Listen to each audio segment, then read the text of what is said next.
E aí, pessoal do YouTube, eu sou Eduardo Lutzer, químico, pesquisador da área da química probiótica, e você está no canal Verdade Nua e Crua. Nada na biologia faz sentido, exceto a luz da evolução. Essa é a célebre frase de Theodosius Dobzhansky, conhecido por um a cada um comentarista de YouTube, que por algum motivo pensa que essa frase encerra absolutamente qualquer discussão. No entanto, impossível de verdade é falar sobre biologia sem citar um monge agustiniano do século XIX, responsável pelo cuidado do jardim do mosteiro de Santo Agostinho, chamado Gregor Johann Mendel. Mendel foi contemporâneo de Darwin. Na sua época, o evolucionismo já era o paradigma vigente. Darwin havia publicado A Origem das Espécies, inclusive um ano antes de Mendel iniciar suas pesquisas com ervilhas. Mendel conheceu bem as ideias de Darwin. No mosteiro de Brum foi encontrado um exemplar da Origem das Espécies que pertenceu a Mendel, todo anotado. 6 anos depois da publicação da Origem das Espécies, Mendel finalmente publicaria o seu famoso Versuche über Pflanzenüberleben, ou Experimento em Hibridização de Plantas, que ficou conhecido no mundo afora como Versuche, que é como eu vou me referir ao experimento daqui em diante. Mendel imprimiu e apresentou seu trabalho para aproximadamente 40 cientistas em sua época. Naquela época isso era muita coisa, mas ele foi completamente ignorado. Para você ter ideia, Mendel foi citado apenas 3 vezes nos próximos 35 anos. Esse resultado parece muito estranho, considerando que todos naquela época estavam procurando algo que explicasse a herança genética. E Mendel aparece com uma explicação. O problema é que nessa mesma época, Darwin havia proposto uma explicação que seguia o mesmo grau de rigor científico que ele teve para propor a origem das espécies. Isso é, zero, chamada de pangênese, na qual ele inventou uma partícula fictícia chamada de gênulis, que supostamente carregaria as variações adquiridas pelos pais e seriam transmitidas aos seus descendentes. Adivinha qual das duas chamou mais atenção do mundo acadêmico? A mitologia de Darwin recebeu 176 vezes mais citações no mesmo período do que o Versuche de Mendel. Isso nos dá uma ideia bastante interessante. Não é porque algo é um tema recorrente na academia que isso é necessariamente verdadeiro. A academia é permeada por interesses particulares e políticos. Tem sempre aquele gênio nos comentários que diz: por que você não publica isso? Não importa o quão verdadeiro seja o seu conteúdo. Você vai precisar que necessariamente alguém esteja muito disposto a investir muito dinheiro para que você publique esse conteúdo, ou encontrar uma revista que acha que o seu conteúdo vai agradar gente suficiente para trazer lucro para eles. Ou caso contrário, esquece, esse artigo não vai ser publicado. Mendel, por exemplo, ele descobriu a verdade sobre a herança genética, mas a partícula fictícia de Darwin era muito mais chamativa para a academia da época. Esse foi um dos motivos de por que a obra-prima de Mendel não pôde ser entendida naquela época. Mendel morreu sem ver a sua obra receber qualquer tipo de reconhecimento. E, na verdade, muito pelo contrário, recebendo severas críticas por não ser compatível com a evolução. Mas as leis de Mendel, elas são a base para toda a biologia evolutiva, diz o especialista de YouTube que nunca leu Mendel. Por isso nós vamos fazer algo que esse pessoal nunca fez. Nós vamos ler o trabalho de Mendel. Na descrição desse vídeo você vai encontrar links para você baixar o Versuche original, que é em alemão, e também vai encontrar um link para você baixá-lo em inglês para acompanhar o estudo desse vídeo. Você que já acompanha o canal há um tempo sabe que eu preferiria usar o Versuche em alemão aqui no vídeo, porque há algumas nuances na tradução que ficariam melhor explicadas em alemão. No entanto, como eu já falei para vocês, eu não tenho mais tempo para editar vídeos e, portanto, eu não vou ter como colocar as traduções no vídeo. E então usar em alemão ia ficar muito difícil para a grande maioria de vocês acompanhar. Em inglês já tem alguma dificuldade que alguns não conseguem acompanhar. Em alemão seria quase impossível. E é por isso que eu vou fazer esse vídeo usando a tradução inglesa do Versuche. Infelizmente eu não encontrei uma tradução em português e quando eu coloquei num programa para fazer uma tradução automática, a tradução ficou muito ruim, ele não reconheceu algumas partes como texto e não traduziu. Então não vou ter como disponibilizar uma versão em português do artigo. Mas se você gosta de ciências e não quer ser como esses especialistas de YouTube, baixe os artigos e acompanhe comigo a leitura dessa obra-prima que revolucionou a ciência, mas só muitas décadas depois de ser lançada, porque o darwinismo na época não permitia que Mendel tivesse o reconhecimento devido. Então, sem mais delongas, vamos para o artigo. Para início de conversa, vale ressaltar que o artigo se trata, na verdade, de um livreto. Ele é composto por 56 páginas. É realmente bastante extenso para ser completamente coberto em um vídeo de 30 minutos, se é que eu vou conseguir fazer nesse tempo. Portanto, eu vou tentar fazer um apanhado mais rápido possível de todos os tópicos do seu texto, pegando os pontos principais e especialmente as implicações do seu trabalho. Então, apertem os cintos, bora para o texto. No começo, Mendel vai dizer que o objetivo do seu trabalho era pesquisar plantas ornamentais a fim de conseguir obter novas variações na coloração delas. Só que ele observou uma regularidade muito notável nos cruzamentos entre elas, o que levou ele a investigar mais a fundo essa questão. Vale ressaltar que o que Mendel chama de híbridos não é o que a gente chama de híbridos hoje em dia. Híbrido para Mendel é simplesmente o cruzamento entre dois indivíduos da mesma espécie que apresentam fenótipos diferentes, que ele chama de fenótipos não estáveis, que eu já vou explicar o que é isso. Atualmente, o que a gente chama de híbrido seria um cruzamento de espécies diferentes, como o cavalo e o burro, por exemplo, que gera uma mula. Isso pra gente é híbridos, mas não é isso que Mendel está chamando de híbrido aqui, ok? Ainda na introdução ele vai falar que ele estudou atentamente alguns outros autores. Vocês vão ver que especialmente Gardner é bastante citado nesse livro, e com base nos experimentos deles e nos seus próprios, ele conseguiu formular algumas leis que faltavam na época. Ele ainda critica que a maior parte desses experimentos falhou em metodologia, mas que o experimento dele realmente vai conseguir suprir essa falta. O primeiro tópico abordado por Mendel, após a introdução, é a sua metodologia. Por que ele escolheu o que ele escolheu e por que ele realizou o experimento da forma que realizou? Ele disse que precisou escolher plantas que tivessem características diferentes e constantes. O que ele chama de características constantes ou estáveis? Uma característica estável é aquela cuja todos os filhos possuem exatamente a mesma característica. Elas também precisariam ser hermafroditas, no sentido de a própria planta deveria poder conseguir se autofertilizar. Ele também diz que os resultados dos híbridos deveriam ser férteis e que ele selecionou apenas exemplares vigorosos, não dos mais fraquinhos. Para ajudar a entender melhor esse experimento e não ficar só no texto, eu chamei um amigo meu, professor Tiago Alves, que é biólogo e geneticista, muito mais capacitado do que eu para explicar esse tipo de experimento, para ele fazer uma visão geral do que foi o experimento de Mendel, e conforme ele vai falando, eu vou mostrando no texto o que ele está dizendo. Olá para você que assiste o canal Verdade Nua e Crua. Eu sou o professor Tiago Alves, sou biólogo e geneticista, e a convite do meu amigo Eduardo Lutzer, vou falar um pouquinho para vocês sobre os experimentos conduzidos por Gregor Mendel no século XIX. Mendel, esse padre agostiniano, cientista, ele queria entender os padrões de hereditariedade. E para isso ele escolheu leguminosas do gênero Pisum, as famosas ervilhas de Mendel. Por que ele escolheu esse modelo de estudo? As ervilhas apresentavam uma característica interessante. Elas possuíam uma certa dicotomia fenotípica, ou as ervilhas, por exemplo, eram amarelas ou verdes em sua coloração, ou elas eram lisas ou mais enrugadas. Ou as vagens que continham essas ervilhas eram mais infladas ou constrictas. Ou elas apresentavam um caule mais comprido ou um caule mais curto. Em relação às flores, elas poderiam ser axiais em sua posição ou terminais. Poderiam também ser da coloração branca ou púrpura. Então a análise dessas diversas características e esse padrão fez com que Mendel se perguntasse: se eu cruzasse uma linhagem pura contendo as características, uma característica, por exemplo, a cor da semente, uma planta com a cor amarela com uma verde, qual seria o resultado? Ao realizar esse cruzamento, eu vou tomar aqui a cor das ervilhas como sendo uma característica para a gente exemplificar. Mendel observou que a F1, ou seja, a primeira geração, ela tinha uma uniformidade fenotípica. Por exemplo, quando ele cruzava plantas com ervilhas amarelas com plantas com ervilhas verdes, a F1, a primeira geração, só tinha ervilhas com cor amarela. Parece que o fenótipo da cor verde havia desaparecido. Entretanto, ao cruzar os espécimes da F1 entre si, a cor verde reaparecia. E ela reaparecia numa proporção interessante. Para cada 3 ervilhas amarelas aparecia uma ervilha verde, essa proporção de 3 para 1.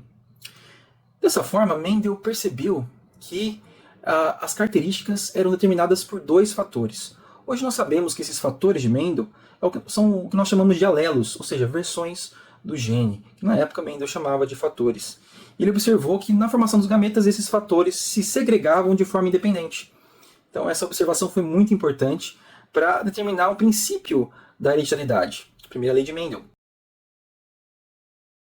Isso aí, o Thiago abordou em 2 minutos aqui praticamente 3 tópicos do artigo. Eu vou voltar um pouco, só para a gente pegar alguns detalhes, que eles não mudam o entendimento do artigo, mas eles ajudam a ver a metodologia de Mendel, quão criterioso ele era. Por exemplo, para ter certeza que os resultados deles não seriam distorcidos de nenhum modo, a fertilização para esse grupo F1 ele fazia de modo manual. Eu falei para vocês que essas ervilhas, elas deveriam ser hermafroditas. Então elas poderiam ter capacidade de se autofecundar. Para garantir que na geração F1 que o Thiago falou, isso não acontecesse, ele removeu as antenas que continham pólen para que o pólen não fertilizasse os óvulos das próprias ervilhas. Além disso, 2 anos antes de começar o experimento, ele já ficou acompanhando 34 tipos diferentes de ervilhas para garantir que a sua descendência sempre seria exatamente igual a ela. E de fato, algumas dessas ervilhas elas variavam. 12 dessas ervilhas elas ainda tiveram algumas pequenas variações, mas essas 22 elas permaneceram constantes durante todo o experimento. Isso é, todos os descendentes eram exatamente iguais aos pais. Isso basicamente resume a metodologia dele. Nessa parte vai mostrar as características que o Thiago falou, são 7 características no total que Mendel analisou, você pode dar uma olhadinha nisso aí em casa. E tem algumas implicações interessantes nessa primeira leva, ou no primeiro cruzamento, que ele chamou de geração F1. Ele percebeu que as ervilhas não eram intermediárias. Isso é, se você fosse juntar, como o Thiago falou ali, a cor amarela com a cor verde, não ia sair uma cor no meio termo. Na geração F1,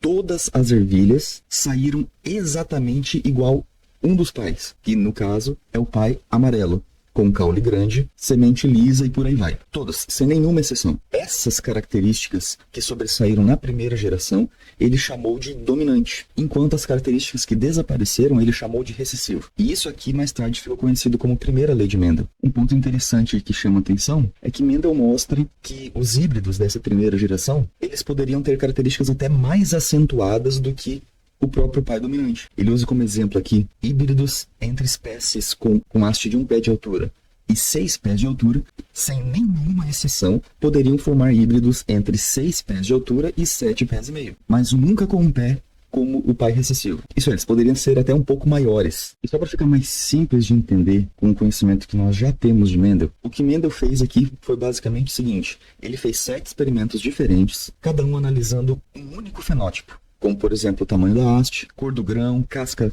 da semente, o formato da semente, entre variações constantes com características opostas. Essas variações poderiam ter características dominantes, que são estes azão-azão, que é aquilo que você aprendeu lá no ensino médio, ou características recessivas, que são este azinho-azinho, que essa é a primeira lei de Mendel.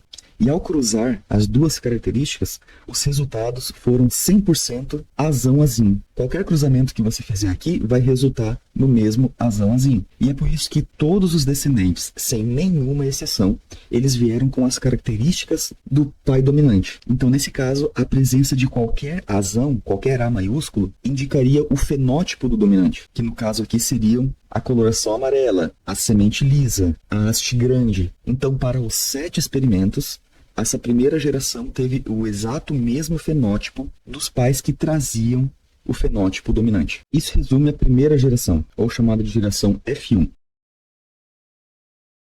Depois ele vai ter um tópico sobre a primeira geração dos híbridos, que seria a geração F2. Aqui ele nota algo interessante que o Thiago falou. As características recessivas reapareceram juntamente com as dominantes. E como o Thiago disse, na proporção 3:1. A cada 4 plantas dessa geração, 3 exibiam um fenótipo dominante, enquanto uma exibia um fenótipo recessivo. E ele diz novamente, sem exceções. Então, para ficar mais fácil, utilizando o que nós já entendemos de Mendel, a geração F2 foi a mistura do fenótipo azão-azinho resultante aqui da geração F1, que só deu isso daqui, com ela mesma. É importante deixar claro que a partir da geração F2 não houve mais cruzamento entre plantas diferentes. Como ela tinha essa característica de poder se autofecundar, a partir da geração F2, as plantas cruzavam entre si mesmas. O pólen de uma planta fecundava o óvulo dela mesma. E agora, nessa geração F2, os resultados foram diferentes. A cada 4 plantas, 3 continuavam exibindo o fenótipo dos pais dominantes. Isso é, 3 delas ainda tinham pelo menos um azão maiúsculo, mas uma começava a exibir o fenótipo dos pais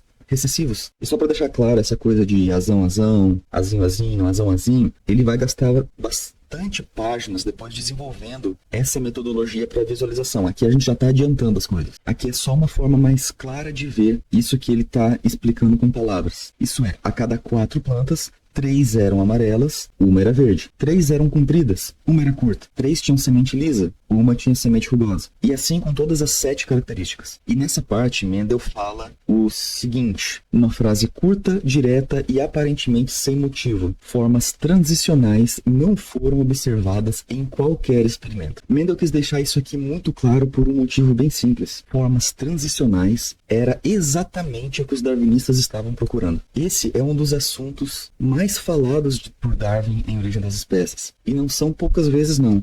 Darwin fala isso o tempo todo. Ele detalha como que seria a mistura das espécies e as formas transicionais. Ele fala também de características intermediárias entre uma espécie e outra, e que seria de se esperar que híbridos tivessem características intermediárias. Darwin esperava que as mudanças fossem graduais e contínuas. Só que Mendel fala categoricamente, isso aí que vocês estão esperando, não acontece não. Mas eu sei porque eu testei. Eu não fiquei escrevendo livrinhos de narrativas. Nós conseguimos tirar outras 2 implicações bem claras que Mendel deixa na primeira geração, dos híbridos, né? Mas eu vou detalhar um pouco melhor essas 2 na segunda geração, que seria a F3. Em todo o resto aqui desse tópico, ele vai detalhar com números bem certinho e deixar bem claro essa proporção, que pode variar de 2,96 até 3,15 para 1. Aliás, desculpa, tem 2,82 também, dando uma média de 3 para 1. E aqui no trabalho você vai encontrar todos os números certinhos.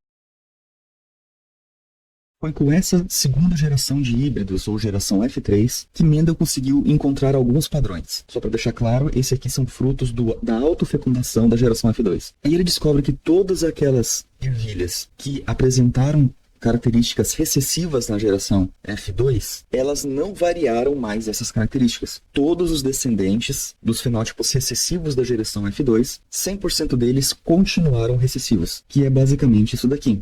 Quando o azinho ele cruza com azinho de novo, todas as combinações só vão poder dar azinho. Então os recessivos, a partir de agora, com a autofecundação dele com ele mesmo, vão gerar somente azinho e mais nada. E é por isso que as características dos recessivos, uma vez exibidas, nunca mais desapareciam, nunca mais variavam. Já com os que apresentavam fenótipos dominantes, como a cor amarela, a semente lisa, ele percebeu que 2/3 deles continuavam exibindo a proporção de 3 para 1 de fenótipo dominante para recessivo, enquanto 1/3 só geravam descendentes com fenótipo dominante. O recessivo desaparecia de 1/3 dos que apresentavam fenótipo dominante na geração F2, que é basicamente isto daqui. Da geração F2, desses 3 que apresentavam o fenótipo dominante, 2/3 deles continuavam híbridos. Então, seus descendentes eram exatamente essa mesma tabela aqui. Continuavam gerando descendentes na proporção 3 dominantes para 1 recessivo. Já 1/3 deles tinham fenótipo 100% dominante. E quando azão cruza com azão, todos os resultados serão 100% azão. E por isso eles não variavam mais, a mesma coisa que acontecia com o azinhozinho. Assim ele descobriu que do percentual total, 25% geravam descendentes unicamente dominantes. 25% geravam descendentes unicamente recessivos. E a metade, 50%, continuavam gerando descendentes na proporção 3 dominantes para 1 recessivo. E ele vai detalhar isso bem, ele vai mostrar vários números. Mendel é extremamente detalhista. Ele mostra o número dos 7 experimentos que ele faz, para não deixar dúvida ou qualquer possibilidade de uma má interpretação. Aqui eu quero ressaltar 2 pontos críticos que Mendel apresenta que vão de encontro com a teoria da evolução. O primeiro é o fato de Mendel dizer que características podiam desaparecer e reaparecer de novo em gerações subsequentes. Por exemplo, só para deixar mais claro aqui, digamos que eu encontrei no mato hoje uma ervilha amarela. Eu posso ficar cruzando ela com ela mesma, que a cada geração ela vai ter 50% de chance de formar uma ervilha amarela que continua sendo híbrida. 25% de chance de formar uma dominante e 25% de chance de formar uma recessiva. Mas vamos supor que ela tenha apenas uma semente. E essa semente seja híbrida amarela. E ela pode continuar sendo híbrida amarela por 1, 2, 10, 20, 200 gerações. Mas, independente de quantas gerações forem, lá no futuro, uma característica recessiva pode aparecer e uma ervilha verde aparece nessa descendência. Eu sequer conheci um descendente verde, mas essa característica foi resgatada de um ancestral que eu nem sabia que existia. E uma vez que ela aparece, ela se torna estável ou constante. E a partir daqui, esse descendente nunca mais terá filhos amarelos. Mas o que aconteceu aqui não foi uma evolução do amarelo para o verde. Foi o resgate de um alelo recessivo há muito muito tempo perdido, que simplesmente aparece aqui. E com descendências maiores, né, ao invés de um filho só por geração, essas coisas podem simplesmente aparecer e desaparecer com a maior facilidade. Darwin lançou os conceitos do que seria chamado de teoria da irreversibilidade da evolução. Só que Darwin escrevia muito mal com o assunto era ciência, porque ele não sabia fazer isso. Esse conceito foi ampliado e melhor explicado por Dolo. Dolo diz o seguinte: um organismo nunca retorna exatamente para um estado anterior. Mesmo que ele se encontre num estado de condição idêntica àquele que ele tinha anteriormente. Isso aqui ficou conhecido como a lei de Dolo, ou a lei da irreversibilidade da evolução. Mendel vai olhar para isso aqui e vai rir do princípio, vai dizer não. Ele pode voltar exatamente como ele era antes. E não tem nem a ver com a condição, apenas com a permutação dos alelos. Para Mendel, mudanças genéticas são reversíveis por natureza. E não só são reversíveis, como a tendência será sempre reverter. Isso aqui é um quadro percentual estatístico da quantidade da população em cada geração que continuará sendo híbrido e o percentual que voltará a ser estável ou constante. A cada geração, a quantidade de híbridos diminui pela metade, que é acrescentada em igual proporção para os constantes. O que significa que a tendência será os híbridos desaparecerem e ficarem apenas os constantes. Isso é, reverter a característica. Para Mendel, essa é a regra da genética. Além disso, para Mendel, a genética é completamente previsível. Darwin acreditava na descendência com modificações. Isso é, as descendências iam formando uma média dos pais e uma média dos pais, até que uma descendência posterior fosse tão diferente da anterior que fosse considerada uma espécie distinta. Como um urso que nada com a boca aberta para comer insetos na água vai se tornando cada vez mais parecido com uma baleia, até que não seja mais reconhecível como um urso. Isso aí são as palavras de Darwin, tá? Mas para Mendel não é assim que acontece. Para Mendel é possível saber exatamente quantos híbridos terão depois de 5 ou 10 gerações. Nesse esquema que eu coloquei aqui, por exemplo, numa população inicial de 5.000 indivíduos, por exemplo, né? A gente sabe claramente que em 5 gerações, supondo que cada um só tenha um descendente, você terá apenas 156 híbridos. Todos os outros voltarão a ser estáveis, ou dominantes ou recessivos. E em 10 gerações, apenas cerca de 5 híbridos, porque esse valor se dá pela população dividido por 2 elevado ao número de gerações. Então Mendel vê a genética com padrões matemáticos bem claros e previsíveis, enquanto Darwin conta historinhas dizendo que as modificações simplesmente vão aparecendo e onde levar, levou. E aqui dá para ver um perfil bem diferenciado entre esses dois cientistas, né? Se é que dá para chamar Darwin de cientista. E ele mais uma vez reafirma no final desse capítulo a não existência de intermediários, que nós já falamos no tópico anterior. Os híbridos tinham a forma de uma ou de outra característica, nada intermediário no meio. Metade deles desenvolviam novamente a forma híbrida, enquanto a metade desenvolvia a forma constante, seja recessiva ou dominante. Exato, matemático, preciso e, sobretudo, previsível.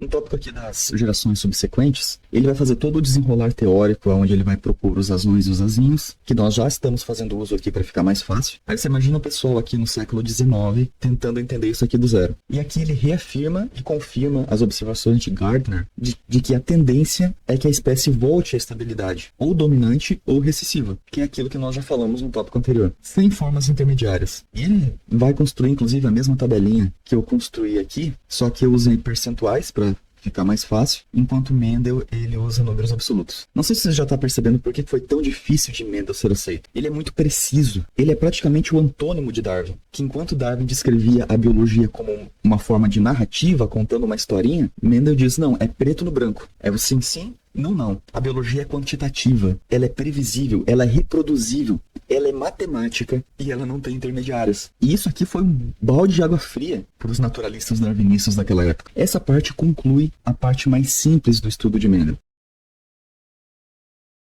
A partir de agora, ele vai para um novo patamar onde ele vai tentar associar diferentes características em uma mesma planta.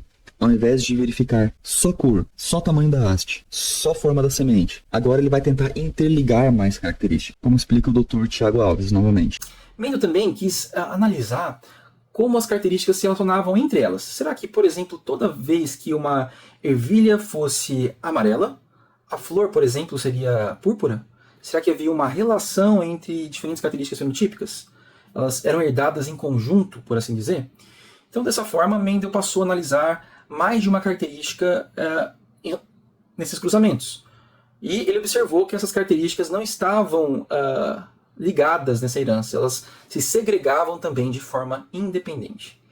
Esses princípios de Mendel foram muito importantes para a gente entender a herança de várias características. Por exemplo, nós conhecemos algumas doenças que possuem uma herança mendeliana, como nós chamamos, ou monogênica.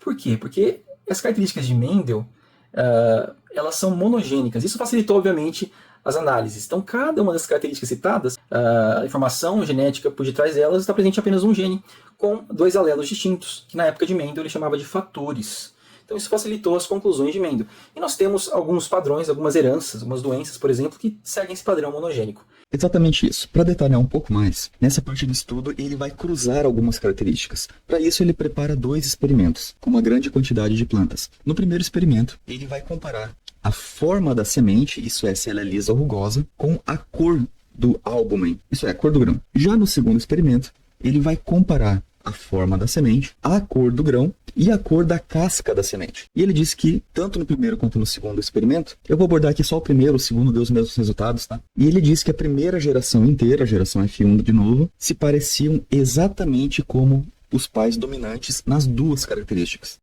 Mas nas 2, é exatamente isso que a gente pode ilustrar aqui. Ele cruzou, por exemplo, uma planta com alelo dominante tanto para a cor quanto para o tipo de semente, com uma planta com alelo recessivo tanto para a cor quanto para o tipo de semente. Então, o A permuta com A e o B permuta com B. E como você pode ver, todos os resultados serão idênticos. Por isso, a primeira geração deu completamente com o fenótipo dos dominantes, porque existia um Azão e existia um Bzão em todos os 16 cruzamentos possíveis. A bagunça começa mesmo na segunda geração, ou a primeira geração dos híbridos. Ele vai detalhar isso aqui com números. Eu coloquei aqui só para você ver, de maneira mais didática, o que Mendel conseguiu nessa segunda geração. Na segunda geração, mais da metade possuíam ambos os fenótipos dominantes. Isso é, liso e amarelo. Quase 1/5 possuía um fenótipo dominante, que nesse caso aqui é o liso, e quase 1/5 possuía o outro fenótipo dominante, que nesse caso é o amarelo. E uma pequena parte possuía ambos os fenótipos recessivos. Até aqui ele ainda não tinha um quadro completo. Ele só tinha certeza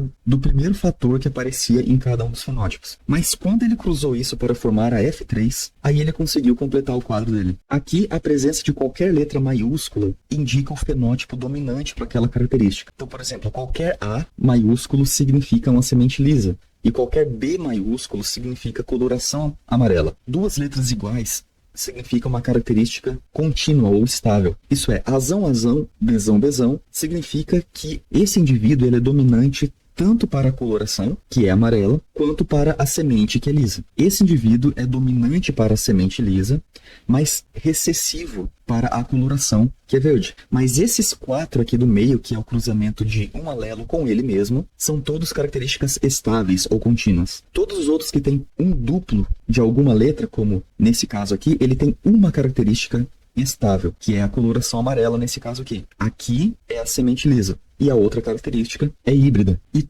todos da diagonal oposta, eles são 100% híbridos para as 2 características. Com isso, ele chegou à conclusão que a distribuição aqui é exatamente igual no primeiro experimento, mas para cada uma das 2 características separadamente. E essa aqui é a terceira lei de Mendel, que uma característica genética não é vinculada à outra. Então as sementes lisas, elas podem ter tanto coloração amarela quanto verde. Assim como as colorações amarelas e verdes podem ter tanto sementes lisas quanto rugosas. E o mesmo resultado se deu quando ele cruzou 3 características diferentes. Para ambos os casos, a matemática continua se aplicando. Para uma só característica, você tinha 50% de estáveis, 25% de cada tipo. Para 2 características, você tem 25% estáveis, que é 6,25% para cada tipo de estáveis. Também tem 25% de híbridos, que são esses 4 da diagonal inversa, e 50% de híbridos com pelo menos uma característica estável. Com isso, Mendel chegou à conclusão de que uma regra matemática regia o percentual dos descendentes, independente da quantidade de características que você avaliasse. E essa regra, ele expressa aqui. 3 elevado a n dá o número de termos da série de combinações.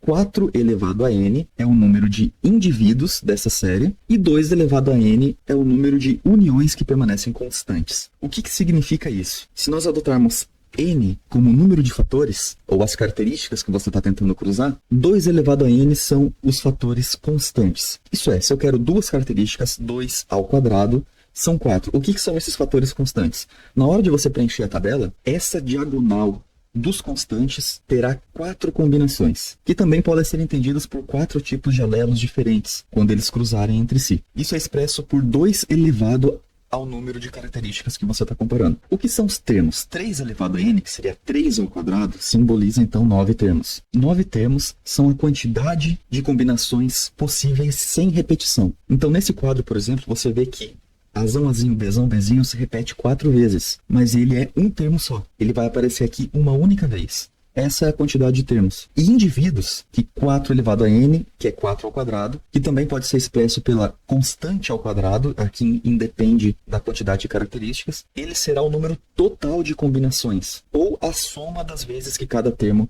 aparece, que nesse caso, então, seria 16, que é a soma total de todos os termos, ou simplesmente o número completo de combinações, que são as constantes ao quadrado. Isso se aplica para absolutamente qualquer número de características que você quiser comparar. Mendel, ele, no trabalho dele, ele vai dar um exemplo de 7 termos, que são as 7 características que ele avaliou lá na primeira leva de experimentos. Mas só para reforçar e ficar claro aqui, eu vou dar um exemplo aqui com 3 características, só para você ver que funciona do mesmo jeito. Então, constante seria 3 ao quadrado, que seria 8, que é o número de alelos presente nessa tabela, que quando cruzados consigo mesmo vão gerar essa linha das constantes. Termos, então, seria 3 ao cubo, que é 27, que seria o número de combinações sem repetição que apareceriam nessa tabela. Eu não escrevi tudo porque ia dar um trabalho monstruoso aqui, mas acho que você já entendeu a ideia. E o número de indivíduos, que seria 4 ao cubo ou 8 ao quadrado, representa o número de espaços de combinações possíveis que existe nessa tabela, que seria 8 vezes 8. E assim, mais uma vez, Mendel estabelece uma regra matemática para guiar a biologia. Mas ele não poderia, obviamente, terminar esse tópico sem mais uma vez atacar a evolução. Ele diz que isso é uma prova prática de que qualquer característica que exista numa espécie, num grupo de plantas ou qualquer coisa, pode ser obtido pela permutação, pela simples lei da combinação entre características dominantes e recessivas das gerações anteriores. Só que tem um problema. Essas características já devem existir desde o início. O que Mendel está dizendo é que você não cria nada novo, assim, como Darwin esperaria que acontecesse. Por quê? Porque os descendentes, eles são sempre resultado da permutação de características pré-existentes dentro dessa espécie. É exatamente o que Mendel está falando. Portanto, qualquer característica nova que apareça dentro de uma espécie, nada mais é do que a permuta, o resgate longínquo de uma característica que já existia dentro dela, que pode estar latente, desaparecida por muitas gerações, mas que, de repente, volta por uma série de permutas. Regido, obviamente, por leis matemáticas severas, não por um livrinho de contos e narrativas. Por que você acha que os darwinistas odiavam Mendel no século XIX? Você consegue ver espaço para alguma evolução nisso tudo que Mendel está falando aqui? Aí ele continua para tratar das células reprodutivas dos híbridos. Essa aqui é a maior seção do trabalho dele, é praticamente 20% de todo o trabalho, onde ele vai lançar as bases teóricas sobre alelos e gametas. Além disso, ele vai fazer uma série de experimentos misturando o pólen recessivo com os óvulos dominantes e depois o pólen dominante com os óvulos recessivos, para ver se os gametas masculinos eram mais importantes que os femininos ou ao contrário. E o resultado, obviamente, para nós hoje é óbvio, né? É que foram idênticos para os dois tipos de gametas. E é basicamente isso que ele vai demonstrar aqui nas próximas 10 páginas, que é a maior seção dele, trazendo as bases teóricas para o que hoje nós chamaríamos de genética. E ele sempre reforçando que a genética é regida por leis matemáticas, por combinações e princípios, nada de narrativas. E por fim chegamos na última parte antes da conclusão, que ele vai tentar replicar esse experimento com outras espécies, que no caso ele escolheu feijões. Esses experimentos eles são menores, não tão detalhados, e ele vai ter os mesmos resultados que ele teve no experimento com ervilhas, tá? Exceto que no segundo experimento, aqui ele fez 2, ele tentou misturar de fato 2 espécies diferentes. E esse segundo experimento não deu muito certo. Esse segundo experimento realmente é o que nós chamaríamos hoje de híbrido. As flores ficavam com cores diferentes, a fertilidade foi baixa e a cada geração ia dando menos e menos descendentes, até que o experimento parou na metade do caminho por não ter descendentes suficientes. É interessante que ele diz que mesmo com o experimento falho, as gerações que davam certo, elas seguiam exatamente a mesma proporção da segunda lei, que é a proporção de 1:3. Mas que, novamente, nenhuma característica nova ou intermediária surgiu. E depois de descrever isso aqui detalhadamente, Mendel termina essa sessão com uma dura crítica à teoria da evolução. E aqui é interessante que ele chama a teoria da evolução de opinião. Ele diz assim: a opinião que tem frequentemente sido expressa de que a estabilidade de uma espécie é grandemente perturbada ou inteiramente perturbada pelo cultivo e, consequentemente, tem uma inclinação a considerarmos o desenvolvimento de formas como uma questão de chance ou sorte, sem regras. Do que ele está falando aqui? Ele está falando da opinião de Darwin. Aí ele vai dizer que esse pessoal, né, os darwinistas, eles usam coloração de plantas como algo completamente aleatório, sem regras, mostrando essa média da geração com modificação. E ele vai dizer assim: ninguém sustentará que em campo aberto o desenvolvimento de uma planta é regido por qualquer outra lei que não a mesma de um jardim. Se você não está familiarizado com a origem das espécies, nesse trecho Mendel só faltou falar o nome de Darwin. Darwin fala exatamente o oposto disso. Ele diz assim, e inclusive esse trecho que eu vou mostrar para vocês, ele estava marcado na origem das espécies que Mendel tinha no mosteiro de Brum. Aqui Darwin refletindo sobre a variabilidade que existia entre plantas e animais domésticos em relação à natureza, ele diz que essa grande variabilidade se deve simplesmente ao fato de que as nossas produções domésticas têm sido criadas em condições de vida não tão uniforme e de algum modo diferente daquelas de que a espécie mãe foi exposta na natureza. Mendel comentou exatamente o oposto disso nas bordas da origem da espécie que ele tinha no mosteiro. E foi isso que ele colocou aqui. Ninguém em sã consciência diria que as regras que regem uma planta em campo aberto são diferentes das regras que regem uma planta num jardim. Percebe que Mendel não nega a influência do ambiente. Ele admite sim que humanos podem alterar o ambiente e resgatar características que na natureza seriam perdidas. Mas ele conclui: nada justifica o pressuposto de que as tendências para a formação de variedades é tão extraordinariamente aumentadas para que as espécies rapidamente percam toda a sua estabilidade e seus descendentes divirjam tanto em uma série infindável de formas extremamente variáveis. Eu te pergunto, o que Mendel está atacando aqui? Se isso aqui não é o suco da teoria da evolução, então eu já não sei mais nada. Ele diz assim: nada justifica essa plasticidade infinita que permite que uma espécie varie indefinidamente até se tornar formas extremamente variadas, outras famílias, até outros reinos. Ele diz assim: eu sei porque eu testei. Eu não fiquei escrevendo livrinhos de narrativa, eu testei. E isso não acontece. Essa opinião que é a evolução é uma furada. E depois ele refuta Darwin com a própria lógica interna dele. Ele diz assim: se a mudança do ambiente fosse a causa da variabilidade, espécies cultivadas por séculos em ambientes praticamente idênticos deveriam ser extremamente constantes. Só que é precisamente nesses ambientes e circunstâncias aonde tem as formas mais variadas e variáveis, mas não obstante, ainda assim tão estáveis quanto as do campo. Mendel derrubou em uma frase o que tem gente que ainda não conseguiu entender 150 anos depois. E ele continua: vários experimentos nos forçam a concluir que o nosso cultivo nossas plantas cultivadas, com poucas exceções, são membros de várias séries híbridas, cujo desenvolvimento, de acordo com a lei, é alterado e dificultado pela frequência de cruzamentos entre si, com o passar dos milênios, que é o que ele está colocando aqui, né? O que significa isso? Ele está afirmando que a vasta maioria daquilo que nós chamamos de espécies diferentes hoje são, na verdade, apenas híbridos. E lembrando que híbrido para ele é variação de uma mesma espécie, que já é pré-existente no passado. Em outras palavras, a vasta variedade de espécies atuais são híbridos de poucas espécies do passado. Essa frase, para quem não está inteirado no assunto, é o puro suco do criacionismo. Séculos antes de Darwin nascer, os criacionistas já afirmavam que as espécies atuais, elas são diversificações de espécies ancestrais, mas limitadas, que nunca saíam dos seus tipos básicos. Por exemplo, o boi, a vaca, o jersey e o bisão, todos eles são variações de um mesmo gado ancestral que havia no passado. Isso são híbridos, como Mendel coloca, que nós hoje chamaríamos de raças, apenas variações distintas. Isso já era defendido por criacionistas séculos antes de Darwin nascer, e Mendel está apenas expressando esse mesmo pensamento criacionista, mas agora com embasamento prático e experimental. E ele termina o tópico, antes de chegar na conclusão, com a seguinte frase. Ele diz assim: quem quer que estude a coloração resultante de plantas ornamentais com uma fertilização semelhante, dificilmente poderia perder ou escapar à convicção de que aqui também o desenvolvimento segue uma lei definida, que possivelmente encontra sua expressão na combinação ou permuta de vários caracteres de cor independente. Mendel não conseguiu testar isso, mas ele já havia hipotetizado que algumas características são regidas por mais de um gene. Ele só conseguiu fazer testes monogênicos, mas ele já sabia da possibilidade disso ser real. O que ele está dizendo aqui? Novas cores e formatos não são nenhuma novidade evolutiva, mas sim são permutações de vários alelos diferentes que combinam cores e formatos pré-existentes de forma independente. Mendel não abre brecha nenhuma para ser mal compreendida. Para alguém dizer, ele concorda com a evolução. Ele podia ter embarcado aí na modinha, que estava todo mundo defendendo Darwin, e o seu trabalho seria aceito numa boa. Mas ele diz, não, essas conclusões, essa lógica não faz sentido. Tá tudo errado. Eu sei, porque eu testei. Eu não fiquei escrevendo narrativas. E como resultado, ele foi rejeitado. E finalmente ele chega na conclusão.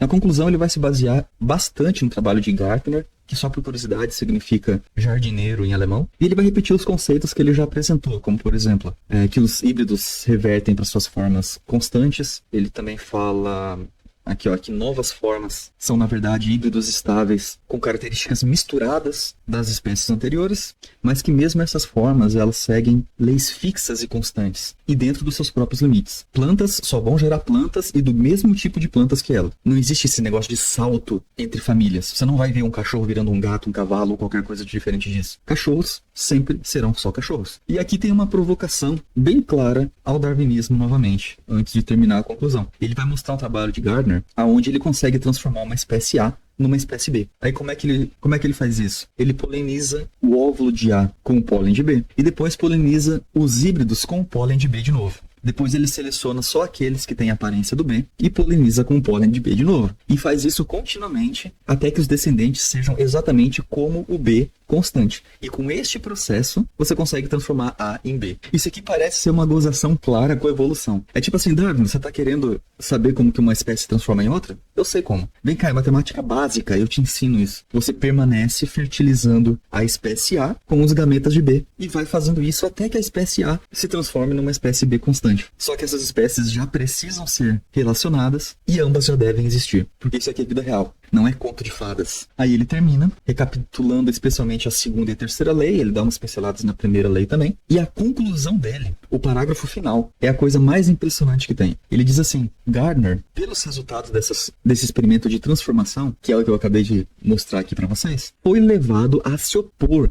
à opinião, novamente, opinião, daqueles naturalistas, sabe? Aqueles que contestam a estabilidade das espécies de plantas e acreditam numa contínua evolução da vegetação.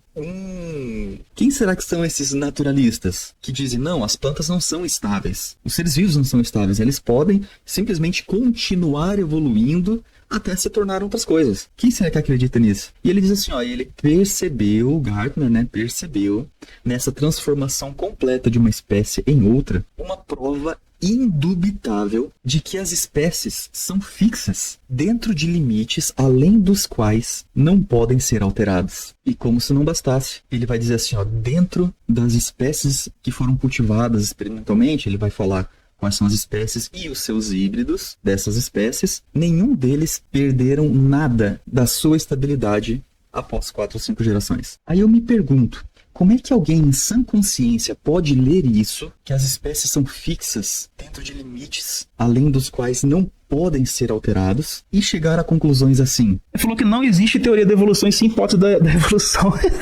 Cara, tu não foi pra escola, filho? Dentro da teoria da evolução, da teoria sintética da evolução, tem inclusive a própria lei de Mendel. Como que isso é possível? A única conclusão possível é que são pessoas preguiçosas demais para ler o próprio trabalho de Mendel, formadas no YouTube, que não sabem ler um artigo científico. E nesse barco estão todos esses especialistas do YouTube, inclusive o seu youtuber favorito. Eu vou deixar com vocês as palavras finais do professor Tiago Alves, antes de concluirmos esse vídeo. Os experimentos com ervilhas foram cruciais para lançarem nossa compreensão sobre a hereditariedade, apesar de ele ter morrido sem o devido reconhecimento, e dos seus experimentos serem redescobertos só no início do século XX. Essas análises, esses experimentos permitiram a gente iniciar, dar o start nesse campo tão bonito que é a área que eu segui, o campo da genética. Mas, no século XX, os experimentos de Mendel eles foram cooptados, por assim dizer, pela teoria cosmovisão evolucionista de Darwin e foram agrupados para criar, de certa forma, a nova síntese da evolução, onde a fonte de variabilidade necessária para se contar uma história macroevolutiva advinha de mutações que eram herdadas ao longo de gerações. Entretanto, uma pergunta que nós podemos nos fazer é: será que realmente o experimento de Mendel, as leis da hereditariedade, elas sustentam essas ideias, essas leis, sustentam os pilares epistemológicos da evolução no quesito da origem da variabilidade necessária para contar essa história, necessária para explicar modificações drásticas ao longo do tempo? Será que nós podemos utilizar esses experimentos para entender possíveis cenários onde novas estruturas, nova informação genética funcional é gerada ao longo da história evolutiva? Essas e outras perguntas eu pretendo responder junto com o meu amigo Eduardo em uma live. Então acompanhe o canal aqui e não perca essa live que onde nós iremos conversar um pouquinho sobre os experimentos de Mendel, a genética e se ela respalda ou não algumas ideias de Darwin. Até lá, um abraço. E essa é precisamente a questão. Como foi possível sequestrar o trabalho de Mendel? O professor Tiago usou o termo cooptar, que é pegar de uma função e usar em outra, para reescrever a narrativa, a fim de que pessoas que não conseguem ler um artigo científico, como nós acabamos de ver um exemplo, passem a realmente acreditar que Mendel concordava com Darwin. Como que aconteceu esse processo? E é isso que eu e o professor Tiago Alves vamos conversar em uma live que vai acontecer em algum dia entre o dia 24 e 28 de março. Eu tenho que ver o dia certo, porque vai ser uma semana mais tranquila em relação às aulas do doutorado, mas na segunda-feira tem a live do João Paulo, na quinta-feira tem a live do Eberlin, na quarta eu tenho culto na igreja e parece que o professor Eberlin também faz live na terça. Então eu não sei exatamente que dia que eu vou conseguir fazer essa live, mas vai ser em algum momento a primeira live do canal entre o dia 24 e 28 de março. Então não perca aí o nosso mural de comunicação aqui no YouTube. Assim que eu conseguir estabelecer uma data, eu vou deixar vocês cientes. E é isso. Nos vemos na próxima. Deus abençoe vocês e até lá.